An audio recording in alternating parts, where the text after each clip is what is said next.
Thank you for inviting me, by the way. It's an honor to be here. For people who don't know the Correspondent is an online journalism platform that was born out of crowdfunding. We got 18,000 members to sign up before we even existed.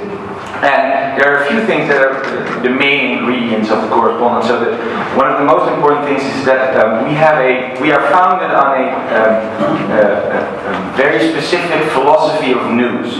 So our basic idea is news as we know it and as we are surrounded by it is not a very good product.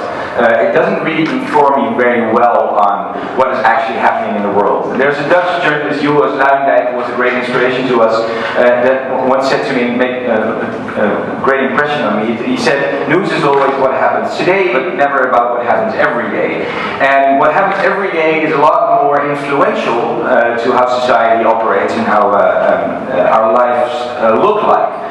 But it's never news because news is always made out of exceptions to rules. We try to make news out of the rules, out of those things that happen every day, about the structural things in society.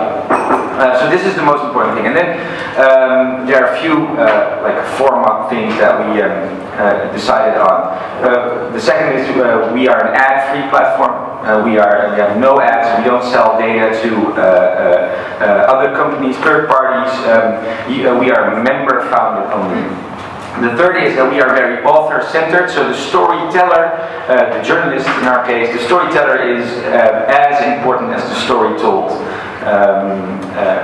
Not more important, don't get me wrong, that's a critique we get. Well, you put your authors in the center of your news. It's not about the news itself. It is about the news and the stories itself, only we think you tend to follow these stories and understand these stories better if you know the journalist that is telling the stories as well.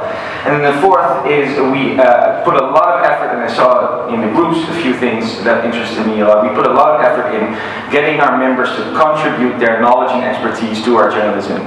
So we have, the word comment does not exist on our platform. We don't want comments. Comments are opinions, and the most loudly voiced opinions are mostly the least informed opinions. We want your knowledge and expertise, so we try to hand you over the tools as a reader of our journalism to actually contribute to the understanding of the topic itself. So that are like the most important ingredients. That's great, thanks so much. So, let's get started with questions about crowdfunding.